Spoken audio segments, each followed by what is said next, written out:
Alors, docteur Éric Charles, la grisaille hivernale, même s'il fait plutôt pas mauvais ces temps-ci, mais cette déprime hivernale, elle existe bel et bien. Je crois que lundi dernier, c'était le Blue Monday, le lundi du blues, comme on l'appelle. Alors, c'est plutôt marketing, mais il y a vraiment cette déprime hivernale qui nous touche en janvier notamment. Bon, vous commencez très mal en me parlant de déprime, parce que moi, je vais plutôt vous parler de dépression. Quelle est la différence entre déprime et dépression ?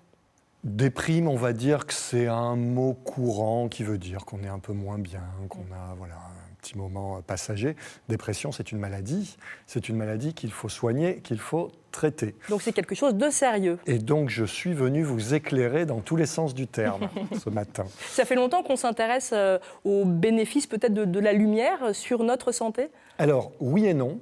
C'est ma réponse préférée. Vous ne seriez pas normand ? Mais oui, parce que Hippocrate déjà parlait des bienfaits des bains de soleil sur la santé, sur la mélancolie. Et tout au long de l'histoire, les médecins s'y sont intéressés. Après, la luminothérapie en elle-même, c'est extrêmement récent. Et si vous me laissez 10 secondes, je vais vous raconter une petite histoire. En fait, on est au début des années 80. Et puis, il y a un psychiatre qui s'appelle Rosenthal, un psychiatre américain, qui décide de publier dans le Washington Post une petite annonce en disant « Je recrute des gens qui, pendant l'hiver, se sentent tristes, vont pas bien ». Il réussit à recruter une petite trentaine de personnes. Il va leur faire de la luminothérapie et va être publié 2 ans plus tard, en 1984, dans un des plus importants journaux médicaux dans le monde, qui est l'American Journal of Psychiatry, la première étude sur la description à la fois d'une maladie, la dépression saisonnière, qu'il a malicieusement appelé SAD, Seasonal Affective Disorder, SAD. Ouais, triste en anglais, pour ceux qui ne parlent pas anglais. Et son traitement, la luminothérapie. Alors, avant de tout nous dire sur cette dépression saisonnière et sur la luminothérapie, on regarde cette vidéo et après, on développe tout ça. Oh, je broie du noir en ce moment. T'as essayé la luminothérapie ? Si pour vous, automne et hiver sont synonymes de tristesse, de léthargie, de troubles du sommeil, de baisse de libido ou d'anxiété plus sévère qu'un simple coup de blues, assez classique à ces saisons, c'est que vous avez bu le TAS, le trouble affectif saisonnier. 4 à 6% des Français sont touchés, un mal qui touche davantage les femmes, elle représente 75% des personnes atteintes, mais aussi les jeunes adultes et les enfants. Plutôt que d'avaler des antidépresseurs, la luminothérapie peut être un traitement efficace. Car au cœur de l'hiver, avec les jours plus courts, nous manquons de lumière et cela perturbe notre horloge biologique et notre humeur. Aujourd'hui, plus besoin d'aller à l'hôpital ou dans un centre de bien-être. On peut acheter une lampe spéciale dans le commerce, compter entre 150 et 300 € pour un appareil de qualité. On recommande ensuite de s'exposer chaque matin une demi-heure à quelques centimètres de la lampe pendant environ 1 mois. La lampe qui diffuse une lumière blanche sans ultraviolet ni infrarouge doit avoir une puissance de 10 000 lux et être bien aux normes CE médicales. Il est recommandé d'encadrer cette pratique par votre médecin. Bonus, une cure de luminothérapie permet entre autres de lutter contre le jet lag et les troubles du sommeil. Lumineux, non ? Et voilà une vidéo effectivement lumineuse. Alors moi, effectivement, j'apprends que cette dépression saisonnière, finalement, elle touche quand même beaucoup de monde, docteur Éric Charles. Ah oui, non, c'est important. On considère que c'est entre 1 et 3% de la population. Alors il faut savoir que plus on va vers le nord, plus c'est important. Dans les pays scandinaves, au nord du Canada, c'est 1 personne sur 2 qui va être touchée par la dépression saisonnière. Nous, on avait fait il y a quelques années une étude, on avait sur une journée donné à tous les médecins généralistes autour de Limoges des questionnaires et on avait vu qu'un patient sur 10 qui s'était présenté au cours de la journée présentait une dépression saisonnière.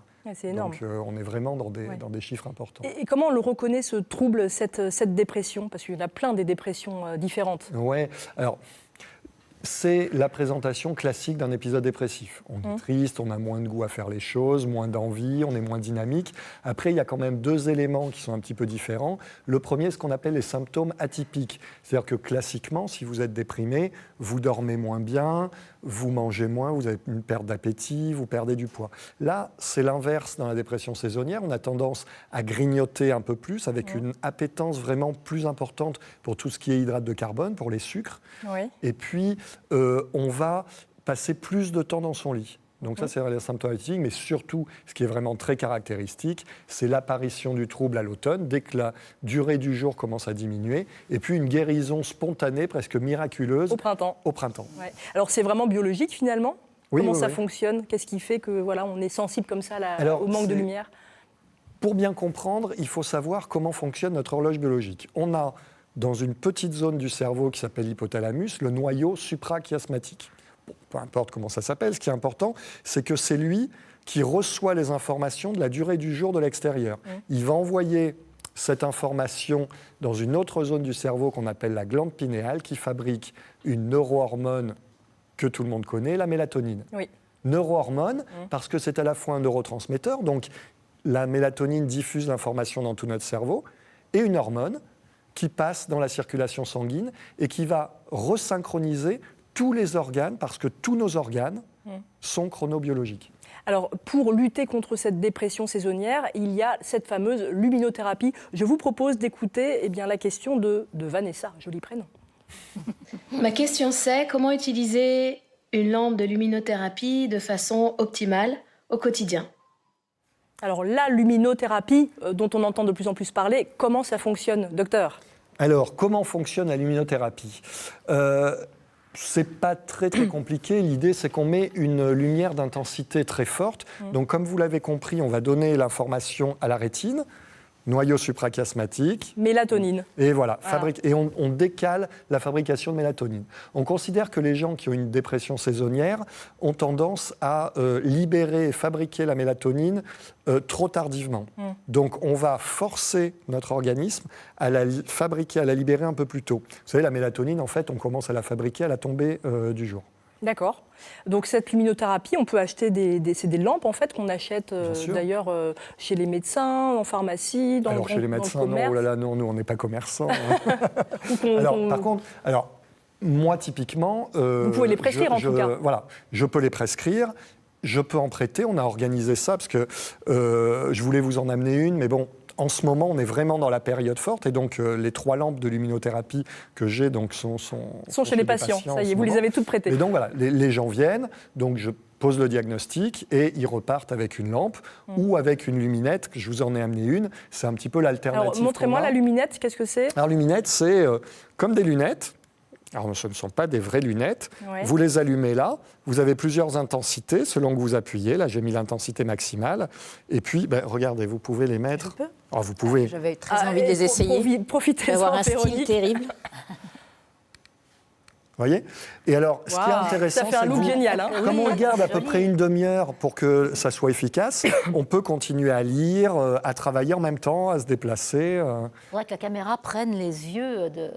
Mais on voit un petit peu. Ouais. Et du coup, il faut garder combien, soit ces lunettes-là, soit la lampe de luminothérapie, c'est combien de temps par jour ? C'est une demi-heure, c'est ça ? C'est 30 minutes si on a une lampe à 10 000 lux. Mais aujourd'hui, toutes les lampes sont à 10 000 lux. Donc c'est 30 minutes tous les jours, à la même heure, ça c'est très important, et le plus tôt possible le matin. Et pourquoi pas le soir, par exemple ? Alors si vous le faites le soir, vous faites, au lieu de créer une avance de phase, c'est-à-dire de fabriquer la mélatonine plus tôt, vous décalez dans l'autre sens. Ouais. Donc on va l'utiliser, la luminothérapie le soir, plutôt pour les gens qui ont des troubles du sommeil, pour certains troubles du sommeil, en particulier chez les personnes âgées. Ah, c'est magnifique. Regardez bien les yeux, effectivement. Est-ce que quand on a... Alors là, bon, effectivement, je peux vivre ma vie, lire, etc. Quand on a une lampe, il faut la regarder obligatoirement ou on peut juste la mettre à côté de soi ? On n'est pas obligé parce que c'est des cellules qui sont non visuelles, c'est des cellules photiques, donc qui sont en périphérie de notre rétine.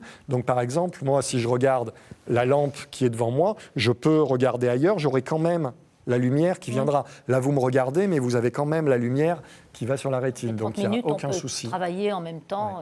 Alors, des fois, on a des questions un peu étonnantes. Ouais. J'ai un de mes patients qui m'a posé la question, qui m'a dit, mais quand je suis devant la lampe, est-ce que je dois me mettre torse nu ? Alors, je dis non, c'est filtré en ultraviolet. C'est pas des UV. C'est pas des UV. Françoise, je vais essayer. Je pense que vous avez besoin d'un petit peu de luminothérapie. Je vous trouve un petit peu palichonne. En fait, il y a quand même une frontière entre vraiment être atteint de dépression saisonnière et puis juste se sentir un petit peu fatigué. C'est vrai qu'on quand il pleut, qu'il fait gris, on n'est pas forcément hyper joyeux. Là, il faut quand même faire la distinction. Oui, on parle de blues de l'hiver, c'est-à-dire c'est des périodes... Alors, pour le coup, ça peut toucher jusqu'à une personne sur 3, hein, où on est un petit peu moins bien, on a des périodes un petit peu de mou. Donc là, on ne peut pas parler de dépression, mais par contre, ça peut créer un vrai handicap et une vraie gêne. Et là aussi, la luminothérapie peut être intéressante et va être utile. Et pareil, ce qui est intéressant, c'est qu'on est dans des cures de 2 semaines. Vous voyez, par exemple, la dépression, un épisode dépressif, on va traiter par antidépresseur pendant 6 mois. D'accord. Là, vous faites une cure de 2 semaines et après, c'est terminé. Et après, ça va vraiment mieux. Tout l'hiver. Ah, c'est génial. Vraiment mieux. Une lampe dans le commerce, ça coûte combien ? C'est à peu près les prix qui ont été dit. Ouais. C'est même aujourd'hui, vraiment, on peut trouver pour moins de 200 €. Quelque chose de correct Et on et est sûr que d'efficace. c'est une bonne lampe, c'est ça le problème? Oui, comme c'est dit, il faut que ça soit les normes françaises, soit CE, soit NF. Il faut vraiment s'assurer de ça. Et puis, en parler à son médecin. Moi, en général, les patients, la première année, je leur prête une lampe. Et puis, si ça fonctionne, je leur conseille d'acheter. Et là, on discute ensemble de la lampe. Ah, ça peut être un investissement intéressant, je pense. Je vais peut-être m'y mettre. Alors, j'ai vu aussi que c'est le stade de Reims. Les jardiniers du stade utilisent la luminothérapie pour faire pousser le gazon, notamment pour ce soir, parce qu'ils reçoivent le PSG. C'est intéressant aussi. Oui. C'est pas que pour nous, la luminothérapie, moi, c'est pour aussi les végétaux. Moi, j'ai utilisé récemment avec des sportifs de haut niveau, effectivement, pour les recadrer par rapport au jet lag. Alors, pour les sportifs, mais aussi pour le gazon. C'est pas mal. Plein de vertus pour la luminothérapie. Merci beaucoup pour toutes ces infos. Je soigne peu le gazon. Peut-être que vous y viendrez. Si vous avez des questions, des témoignages, n'hésitez pas à nous appeler au 0805 383 383. Il y a aussi notre page Facebook Ensemble, c'est mieux. N'hésitez pas.